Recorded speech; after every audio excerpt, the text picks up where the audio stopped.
Very good afternoon to all of you. आप सारे लोगों का एक और सक्सेस स्टोरी में स्वागत है। मैं रवि सर आप लोगों को आज शिवानी से मिलाना चाहूँगा। शिवानी का सिलेक्शन आरआरबी पीओ 2021-22 यानी कि जो 1 जनवरी 2022 को रिजल्ट आया है उसमें हुआ है। कॉन्ग्रेचुलेशन शिवानी। शिवानी अपना इंट्रोडक्शन देंगी और अपने सक्सेस स्टोरी का जो उनकी जर्नी रही है उस जर्नी को हमारे साथ डिस्कस करेंगे। शिवानी।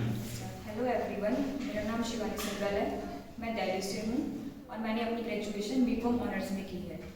मैंने बैंकिंग की प्रिपरेशन लास्ट 2 ईयर्स से कर रही हूँ। मैं पहले मेरा प्रीलिम्स भी कुछ पॉइंट से रह जाता था एंड देन फिर मेंस।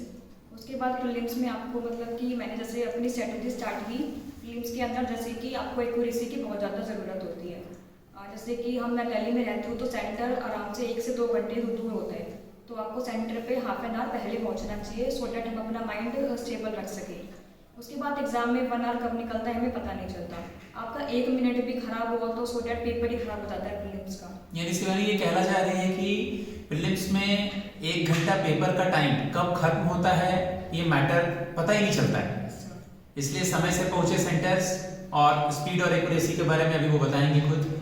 प्रीलिम्स के अंदर हमारा मैथ्स और रीजनिंग में तो 90% एक्यूरेसी होनी चाहिए, क्योंकि इंग्लिश के अंदर हम इतने श्योर नहीं होते कि मतलब 50-50 रहता है, ठीक भी हो सकता है और गलत भी। सो प्रीलिम्स के लिए मेन फोकस मैथ्स और रीजनिंग की एक्यूरेसी ही मैटर करती है। एंड अगर मैं मेंस पे आऊँ तो मेंस के लिए आपके कॉन्सेप्ट क्लियर होने चाहिए और मेंस के लिए सबसे ज़्यादा जो स्कोरिंग सब्जेक्ट है वो है जीएस। तो रवि सर ने हमें जीएस की काफ़ी सारी पीडीएफ्स दी हैं, उसमें से मतलब ओवरऑल सभी कवर हो जाता है एग्जाम के अंदर। तो जीएस सबसे ज़्यादा हमारे को रोल प्ले करती है और मैथ्स और रीजनिंग के लिए हमें कौन सा जो है मतलब क्वेश्चन पिक करना है वो डिपेंड मैटर करता है, क्योंकि अगर हमने गलत क्वेश्चन पिक कर लिया तो सारा टाइम निकल जाता है उसी एक पजल में।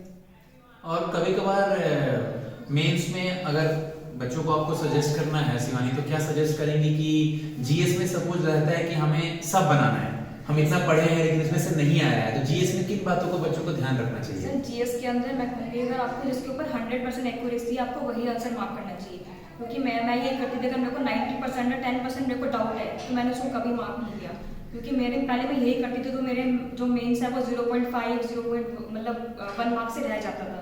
तो मैंने यही कहा कि मैं अगर 100% श्योर हूँ तो मैं तभी जी में आंसर मार्क करूँगी। इंग्लिश के लिए बच्चों को और क्या ध्यान देना चाहिए जिससे कि मेंस में उनकी मतलब मार्क्स और बढ़ सके? इंग्लिश के अंदर सबसे ज़्यादा रोल प्ले करता है न्यूज़पेपर। आपको डेली न्यूज़पेपर की हैबिट होनी चाहिए पढ़ने के लिए, क्योंकि रीडिंग कॉम्प्रिहेंशन जो है वो करंट टॉपिक्स पे ही आते हैं और जो है वो न्यूज़पेपर से कवर होता है, तो न्यूज़पेपर मस्ट है इंग्लिश के लिए।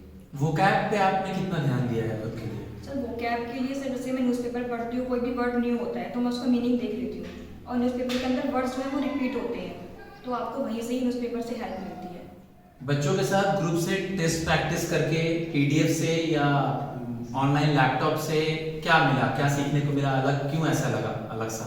क्योंकि यहाँ पे सर डेली सेशन प्रैक्टिस होती है, प्रीलिम्स के लिए स्पीड बनती है, एक्यूरेसी आती है एंड मेंस के लिए सर पीडीएफ्स वगैरह देते हैं, काफ़ी हाई लेवल प्रैक्टिस हो जाती है और जीए के लिए भी सर मतलब पीडीएफ देते हैं, तो उससे काफ़ी सारा एग्जाम में कवर हो जाता है। ऐसा कुछ लगता नहीं कि नया आया एग्जाम का लेवल सर की पीडीएफ से कम ही होता है।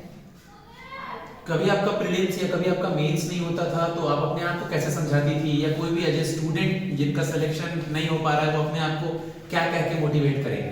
सर पहली बात जैसे कि अभी आपका 0.5 से रह जाता है तो बच्चे काफ़ी ज़्यादा गैप ले लेते हैं, वो गैप में बिल्कुल आपको 0 लेवल ले आता है, स्टार्टिंग करने में फिर दिक्कत होती है, तो कंटिन्यूटी बहुत ज़्यादा ज़रूरी है, आपको छोड़ना नहीं है। 0.5 या 1 मार्क्स से रहता है तो डेफिनेटली कभी ना कभी तो होगा।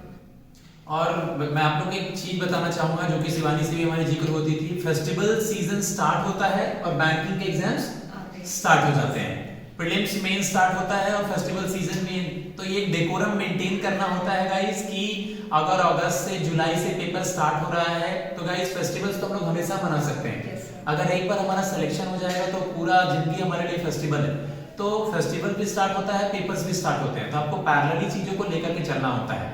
और अब जब से कोविड आया है उसके बाद अब ऑनलाइन ऑफलाइन कोई मैटर नहीं कर गया है, तकरीबन बहुत 90% 80% स्टूडेंट्स ऑनलाइन ही सिलेक्शन ले रहे हैं, तो आपको बस एक चीज याद रखना है कि अब किसी को जवाब मत दीजिए, अपने आप को जवाब दीजिए। सर ऑब्वियसली मैं सर शादी वगैरह के फंक्शन भी मैंने अटेंड नहीं किए इतने अपने घर की, क्योंकि मेरे बिना तो वो सब हो ही जाएगा, क्योंकि लेकिन मेरे को अपनी स्टडी ज़्यादा मैटर करती है तो मैंने वही किया। गाइस बच्चे कहते हैं कि सर को ये बोल देंगे, पापा मम्मी को ये बोल देंगे। गाइस किसी को जवाब मत दीजिए, क्योंकि 12th ग्रेजुएशन का लेवल ये नहीं है, ये करियर की बात है। क्योंकि अगर हम अपने आप को झूठ बोलेंगे, सपोज सामने कहीं कोई घूमने भी जा रहा है, तो अगर वो सुबह पढ़ करके निकला है तो अपने आप को बता पाएगा ना, तो हमें अपने आप को धोखा नहीं देना है।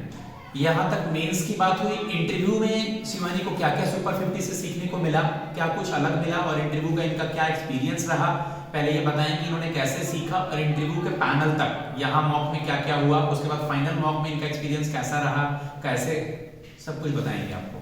जब मैं सर के पास इंटरव्यू पे आई तो मेरे को मतलब कुछ भी नहीं आता था, और मेरे पास मैं इतनी कॉन्फिडेंट भी नहीं थी। तो सर ने हमें अच्छे से सिखाया, सारे current affair topics, banking knowledge, and even जो मेरे सब्जेक्ट था ग्रेजुएशन का, सर ने मुझे उसके भी नोट्स दिए। और मैं थोड़ा मतलब पैनिक रहती थी कि मुझसे बताने इंटरव्यू में क्या पूछने के, क्योंकि बीकॉम सब्जेक्ट था इसका, और कोइंसिडेंटली बीकॉम और एमबीए फाइनेंस मेरा भी था, तो बीकॉम के बच्चे से बहुत ज्यादा क्वेश्चंस पूछते हैं। बीकॉम के बच्चों को तो मैं गाइड करता ही हूँ, चाहे वो इंजीनियरिंग बैकग्राउंड का हो, चाहे वो आर्ट्स बैकग्राउंड का हो, मैथ्स बैकग्राउंड का हो, साइंस बैकग्राउंड का हो, किसी भी बैकग्राउंड से क्वेश्चन जरूर पूछे जाते हैं। इंटरव्यू में इन लोग को प्रैक्टिस कराया गया, प्रैक्टिस के बाद मॉक्स के बारे में बताया गया। यस सर, सर ने पैनल के साथ हमारी मॉक ली। फर्स्ट मॉक में मेरी परफॉर्मेंस बहुत मतलब पुअर थी, क्योंकि मैं इतनी कॉन्फिडेंट नहीं थी। आप देख सकते हैं शिवानी का वीडियो भी है, मॉक का वीडियो है, मॉक वीडियो भी है। एंड सर उसके बाद सेकंड, थर्ड, फोर्थ मॉक तक तो हमें बहुत कॉन्फिडेंस आ गया था। और जब मैं पैनल में गई तो मेरे पास एक भी क्वेश्चन मैंने उनको सॉरी नहीं बोला, मैंने सारे उनको आंसर्स दिए, तो दे वर वेरी हैप्पी। एंड मेरे को इंटरव्यू में 90 मार्क्स मिले हैं 100 में से, तो मतलब सब रवि सर की वजह से ही हो पाया है। 100 में 90 मिला है इनको, बहुत अच्छी बात है। इंटरव्यू के लिए बेसिकली बच्चों को क्या ध्यान रखना चाहिए शिवानी? सर इंटरव्यू के लिए सर आपका कॉन्फिडेंस मैटर करता है। अगर आपको कोई आंसर नहीं भी आता है तो आपको उसे कहने का तरीका होता है कि हमें नहीं आता।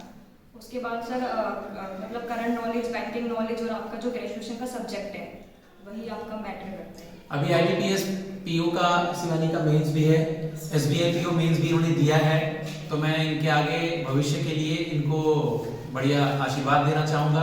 और मैं ये चाहता हूँ कि ये एट लास्ट आप लोग को ये बताएं कि बैंकिंग इंडस्ट्री में अगर जॉब चाहिए तो बेसिकली क्या करना चाहिए, कैसे लगे हुए रहना चाहिए, मैं ये जानना चाहूँगा शिवानी से। अगर आपको बैंकिंग में जॉब चाहिए तो आपको कंटिन्यूटी मतलब बनाए रखनी पड़ेगी।